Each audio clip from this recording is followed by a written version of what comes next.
Hürmetli vatandaş, bugünkü leksiyalarımızı başlayımız. Leksiyada Sıdıkacı Roza Washington'da sözleyimiz.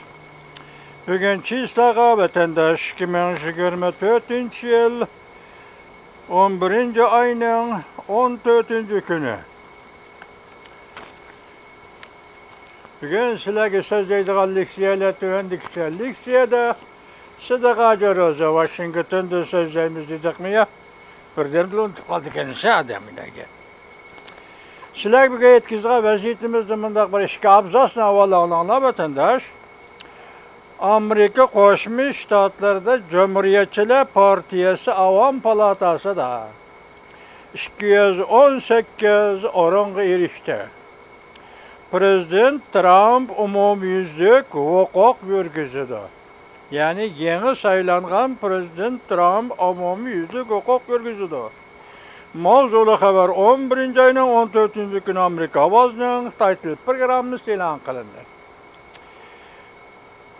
Bunda hozir hatta Kengash palatasi, Avam palatasi hozirgi ahvoldan qaraganda butunlay Cumhuriyetçiler Partiyasidan qo'lga o'tdi deganda prezident, yangi saylangan prezident Donald Trump umumyuzlik. Buning ichida davlat majlisidagi talash tortishlar ozroq bo'ldi deganlik bu yakka qanday umumyuzlik huquq yurgizdi. Ikkinchi mavzu yana shuningga aloqador. Prezident, yangi saylangan prezident Trumpning tashqi ishlar gruppasi va ko'lami qattiq qo'l rahbar bu qatam Jungo siyosatiga, ya'ni Amerika Qo'shma Shtatlarining Jungo siyosatiga yetakchilik qildi. Masalan, davlat ishlar kotibi Marco Rubio, senator Marco Rubio davlat ishlar kotibi qilinib belgilandi. Bu kishi bu qatim Amerika Qo'shma Shtatlar davlat mahkamasida Xitoy qaratgan siyosatga, qattiq siyosatga yetakchilik qildi. Bu xabarmi 11. ayning 14. kuni Amerika ovozining Xitoy tili programmasi e'lon qilindi. Masalan, buningda nima deyildi? Bir jumla xabar mundaq boshlandi. Az kunda Oqsaroyga kirdigan 78 yoshli prezident Trump hozir har kuni ichki kabinetning amaldorlarini tashkillayotdi. Endi sizlarga yana shu qatorda qisqa xabarlar shaklida yetkazadigan vaziyatimizni anglab qo'ysangiz vatandoshim. Masalan, xalqaro ish taqsimotida o'zgarish 101 Xalqaro ish taqsimoti deganda vatandosh iqtisod, siyosat, balki harbiy ishlar mushu qatorda cho'ng davlatlarga munosabatlik bo'lgan holda xalqaro sahnaga chiqadigan umumiy ishlarda o'zgarish 101 Amerika Jungo suhbat quradigan hech qanday mumkinlik qolmadi. Mana bu gapga qarang. Hozirgacha Amerika Qo'shma Shtatlari bilan Junxo Xalq Jumhuriyati hukumati o'rtasida suhbatlar bo'lib keldi.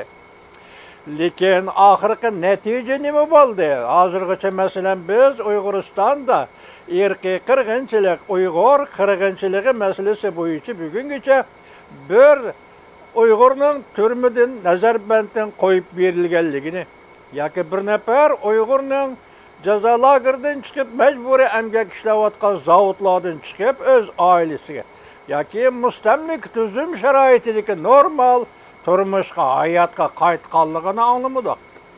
Bu yerda gap hozir Amerika Qo'shma Shtatlari va xalqaro jamiyat buning shuncha tirishchanlik ko'rsatsa-mu, lekin Jungo hukumati bezirib turib oldi. Yoki o'zi qalinlik bilan turib oldi. Biz jamiyatda, xalqaro jamiyatda mushu davlatlar bilan birga yashaylik. Biz Amerikaning gapi quloq solaylik, qayerda xato qildik, qayerda to'g'ri qildik, tuzatadigan siyosatimizni tuzataylik, o'zgartiradigan siyosatimizni o'zgartaylik demadi. Hozirgacha bir nafar Uyg'ur yoki jazo lageridan yoki majburiy emgak lageridan qo'yib berilmadi. Mushundan alayli, masalan shu Uyg'ur masalasi Amerika Qo'shma Shtatlari bilan Jungo o'rtasida suhbatlarda bo'lib kelingan edi vatandosh. Lekin biz Amerika belgilagan siyosatlar Amerika Xitoyga elib bo'lgan suhbatlarga asoslanib hozirgacha har bir Uyg'ur umidvor yashab keldik. Muşundaq boludu dep işinip ümit var yaşap geldik. Akıbette Xitayla bu söhbetlerde Amerika tarafı ve G'arb dünyası bergen cevabı da hiç qandaq ilgirleş yok. Şunu bir yerden nima deydi? Endilikte Cungo bilen Amerika o'ttirusida söhbet kuradigan hiç qandaq mümkünlük qalmadi. Ahırlaştı. Sende hiç qandaq natija kelmedi, endi bu ahırlaştı. Prezident Reagan'dan ügünep növbetde yeni saylangan Prezident Trump tarihi karakterlik vazifesini ada qilishi lazım. Otandek cümle iken 16 saydan vatandaş. Mana bu 16 say cümle.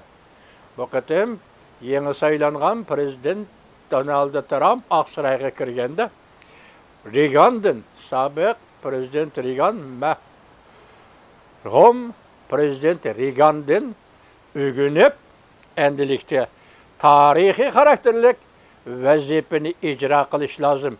Prezident Trump deydi vatandaş. Prezident Trump Amerika Cungo tamojni uruşu. Yani axbarat yeşmisi. Mavzu küçük mavzu keyingisi. Mavo torbiti axbarat yeşmisi. 11. ayının 13. günü tünügün vatandaşım. Endilikli yani bir haber anlatıyor hazır. Xitay qalcılığının qaysı dereceye yetkenliğini BBC'nin muhbiri Cungo yani Beijing'de hücum koşurdu. Xi Jinping'in işki taşki vaziyeti keskinleşti. Gong Zishan 11. ayının 13. günü YouTube. Endilikte yeni bir haber. Avustralya ile Cungo özara vidalaştı. Hayır hoş deyişti. Mesela Avustralya parlamenti 54 parça bilet arkalık yoki ovoz arkalık bilet taşlap Tayvan'ın dünya sayya teşkilatı a'zo devlet bulup qatnashishni ma'qul edi. Avustralya aktif cuma Asiyada aktif devlet Avustralya üzük chiqib olgan bile. Dunyodan Tayvanga nazar torbiti 11. ayının 13. günü YouTube. Agar Xi Jinping siyasi hakimiyeti gumron bo'lsa, yani bir haber, Cungo'da nima ahvol yuz berdi? İki xil ahvol, iki xil oqibat yuz berishi mumkin. Johnson Yaponiya 11. ayının 13. günü YouTube. Buna da Johnson nima deydi? Xi Jinping hakimiyeti tavrinib turyapti. O ağdırıldı, gumron bo'ldi.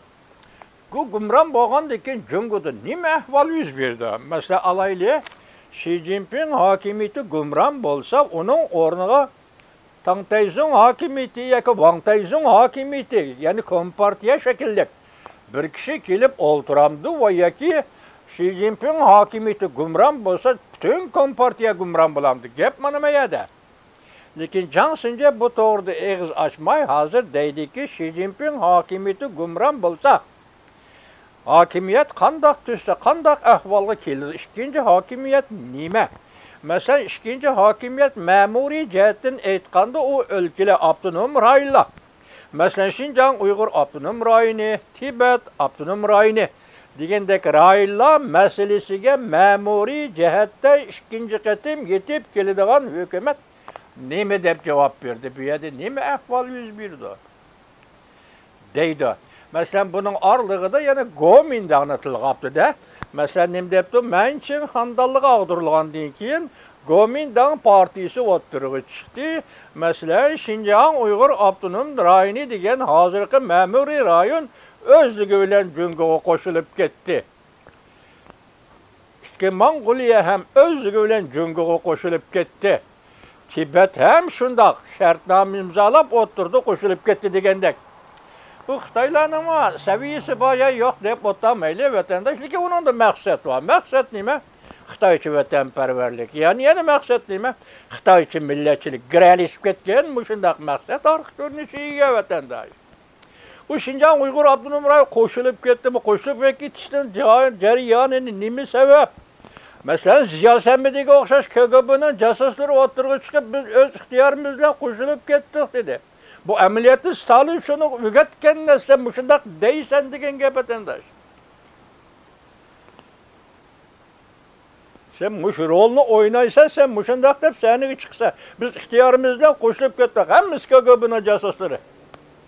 Bu qandaqsiga Uyg'ur o'z ixtiyori bilan Xitoy qo'shilib ketgan bo'ldi vatandosh. Saxta gap. Saxta gap. Yaqinda bir torbat shunda anglab qoldim. O'zi qo'shilib ketishga va'da bergan Uyg'urlar chiqmazadi.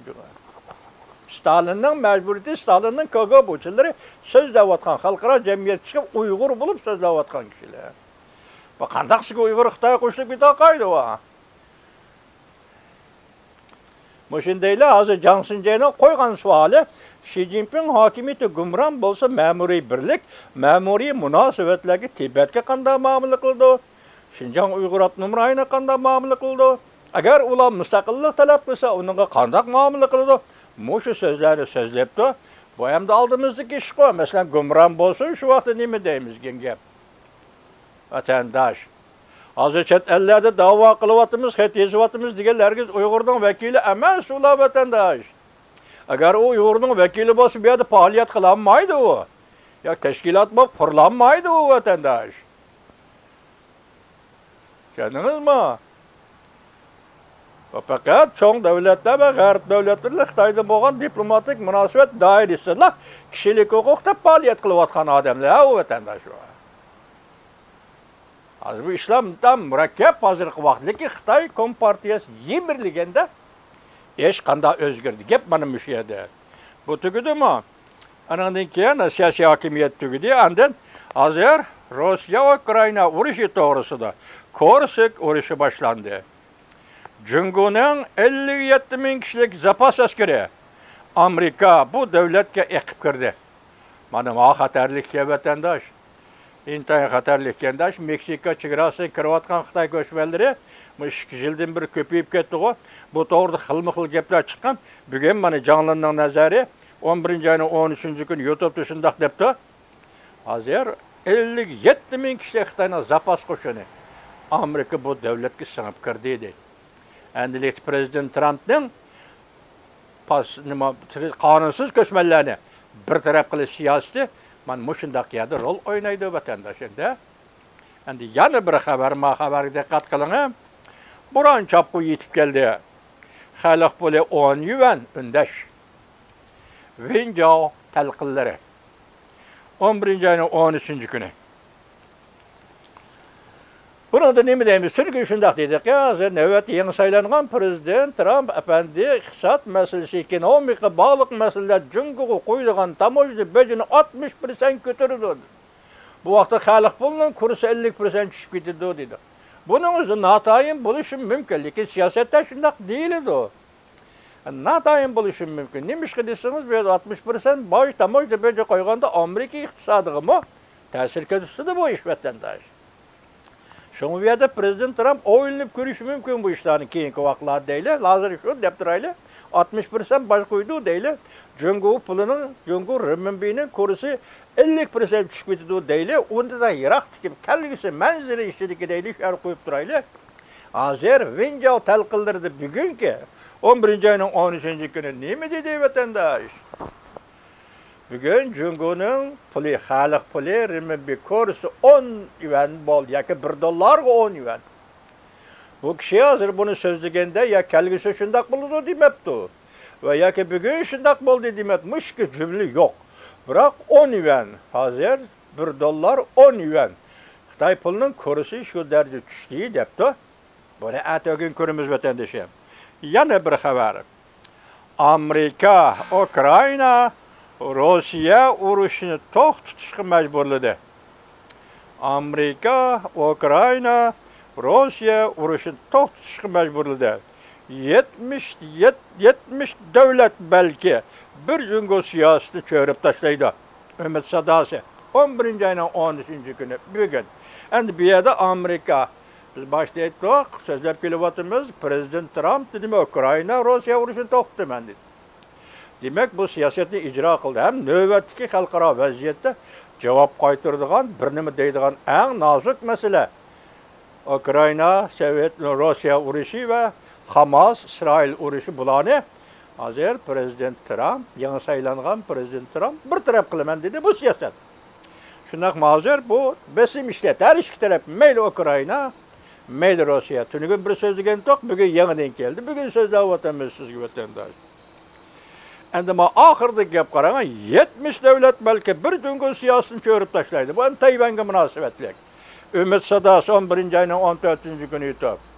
Hazır halkara cemiyeti 70 devlet bir dünkü siyasını çörüp taşlaydı. Bunun manisi Tayvan'ın mavcudluq hukukuga itibar beridi. Tayvan'ın fikir talaplariga quloq soladi. Deganlik bo'ladigan bo'lsa, u vaqtda Tayvan bo'g'izning vaziyati ko'ngil bo'lganlik bo'ladi.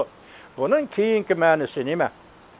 Tayvan qad ko'tarib o'rnida dasturamdi. Yoki qanday? Shu masalalar chetishlik bo'ladi vatandoshlar. Endi bugungi vaziyatimizdan hozir sizga yetkazgan vaziyatimiz shunchaki yetkazdik. Tuvanda yana so'zlaydigan bir lekchiyimiz bor.